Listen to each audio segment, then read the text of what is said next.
This is something that I see as a serious issue, right? Yeah. You have women. One of the things that you mentioned, we kind of talk about that. That's what we refer to as pricing yourself out of the market, right? Mm-hmm. So women want the best of men, and they feel like they deserve it, and sometimes they do, right? But what you have to understand is the mindset of these men. If every single woman is chasing the same type of men, which is virtually the top 10 to 20% of men, right? If you're not making over 100,000, if you're not over 6 feet, if you're not charismatic, they want you to be the Dos Equis guys. They want you to have every skill set possible. And I think that men, us, do ourselves a disservice collectively. Not as an individual, of course, it's great for you, but as a collective, men actually dating these women and giving them access to, and they don't really want them. They won't follow through. But the problem is they're not forthcoming. The game looks the same. And that's one thing I always complain about. The game looks the same. Men generally aren't very honest with these women. I've talked about it because women will not punch down, right? Pretty much, right? But men will. Men will.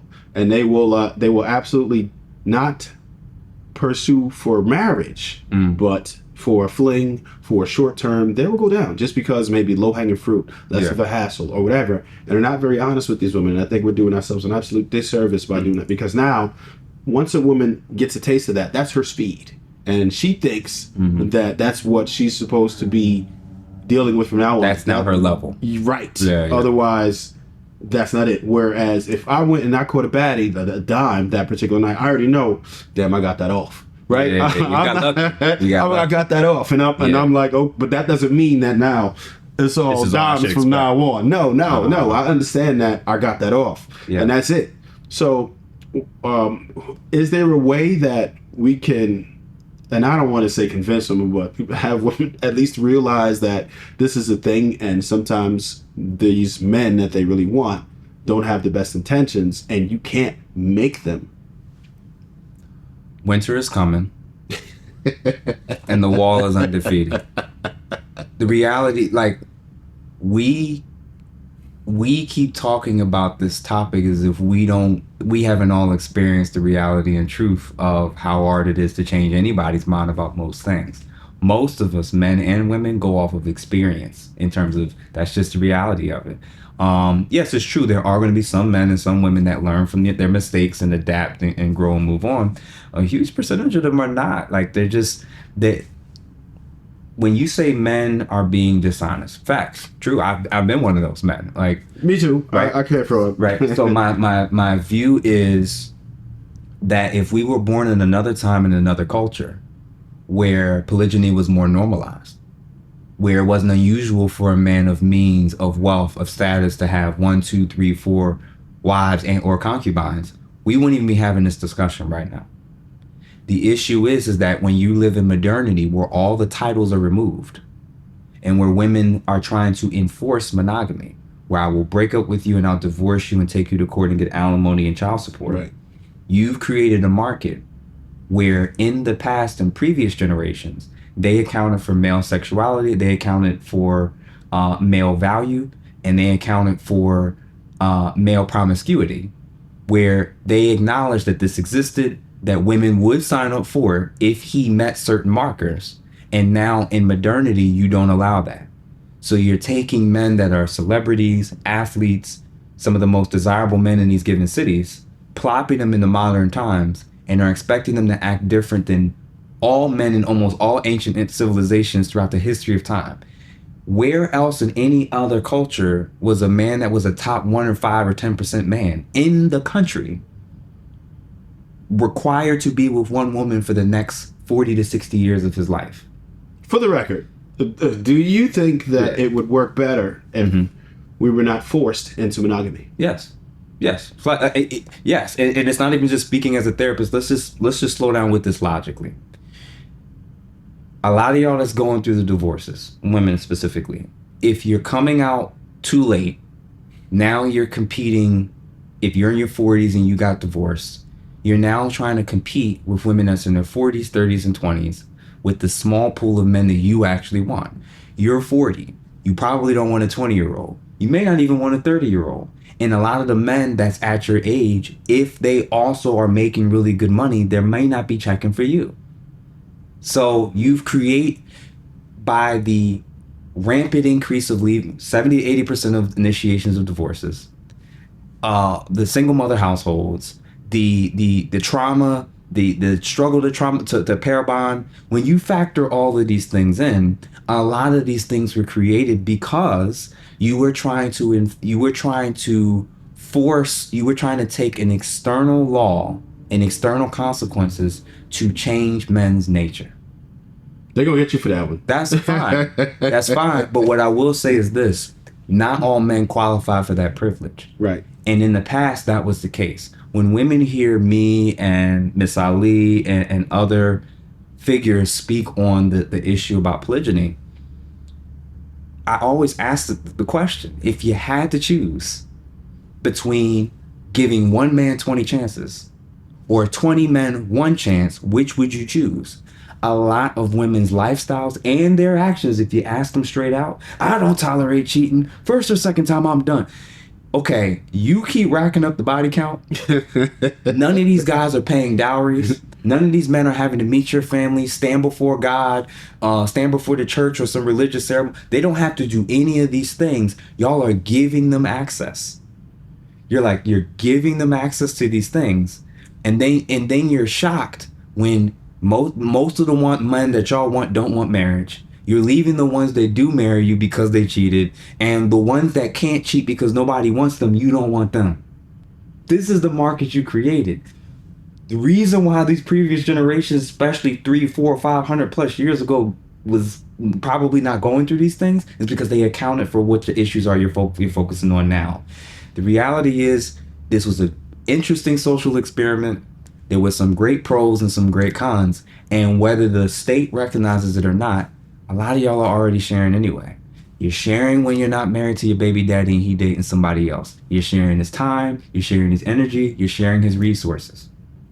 You're sharing a lot. Okay, like this is why I'm not gonna make it long on the internet.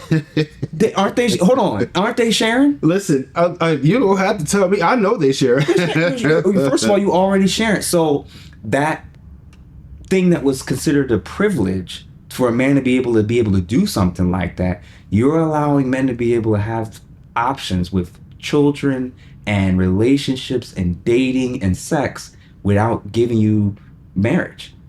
And I'm like, the guys who in the past would have been called dukes, earls, right, princes, kings are still running through the women.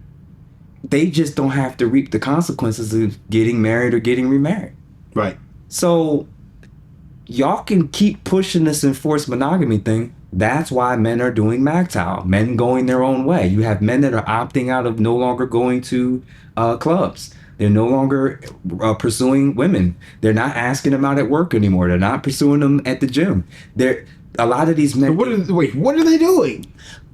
A lot of these men are prioritizing themselves in terms of happiness and hobbies and keeping themselves busy. But what are they doing? They will outsource the sex on a transactional basis. Okay. They will go overseas once a like season. Passport Bros? Yeah, what they're learning and adapting to is the market where women in the West have prioritized their happiness over family, their happiness over marriage. So I want to ask you about that because a little earlier we spoke about the that there were people from Europe, people from South Africa, everywhere else. Mm-hmm. There's many people who believe that this problem is only here. But I think it's spreading now. Absolutely. Right? I think that the state is probably better in some instances, but I think that this ideology, this feminism, is absolutely spreading. Would you explain to those who might be wondering about getting a passport, if that's the thing to do, like, what do you know about what's going on elsewhere?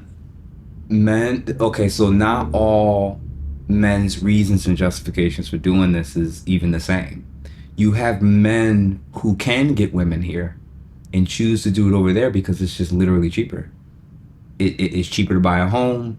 There's less red tape. There's less back and forth. There's more understanding of traditional roles. So they're like, yeah, I can get women here, but I got to deal with the alimony, the family court, the drama, the social media, the trying to live like Cardi B and this person that, like, they're like, I can just go to another spot where she ain't even got a social media page. Like, that's not even like a thing, and life is just easier and simpler for them. Then there's also other men who they can't get the women here. So now they have to take their money and their lack of charisma, their lack of fashion, their lack of confidence, and go abroad where women are seeing dollar signs above their head, and they both understand what it is. The difference is that over there, they still know it's transactional, but they're nicer. Right. They're still more feminine. And then you'll have men, like I said before, with MGTOW, men going their own way. There are men who are black pilled and just simply checking out. They're like, yeah, black and their lens, and this is super duper important to all the women who are confused at why men aren't pursuing them as much anymore, when they're doing the speed dating things, and when all the women arrive, there's no men that showing up to these events. Like, something's going on. And I would argue this. It's just a hypothesis. And again, you're right. I'm gonna keep getting killed when I say this.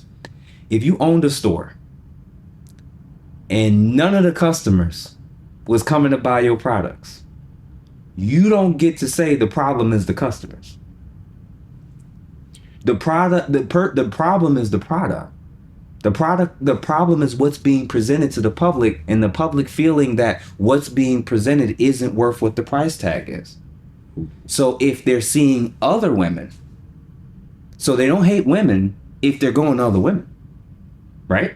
Correct. Whoa. So why are they going to the store across the street and not your store? The lack of self-reflection. It's easier to say it's the men and it's only the men that's the problem, and not saying, yeah, there's things that men need to work on. But when you refuse to look introspectively and you say the reason for the dating market is just only men not measuring up and leveling up, what version of you have you turned into that people will go hundreds or thousands of miles away to replace you? It's just a thought. Well, I wonder if the store owner or the person who has all these products that aren't coming off the shelf is going to reevaluate, am I estimating the value of these products too high? Right. Do I need to switch up my branding? Do I need to evaluate if I'm overestimating what it is that I'm bringing to the table and offering to the public?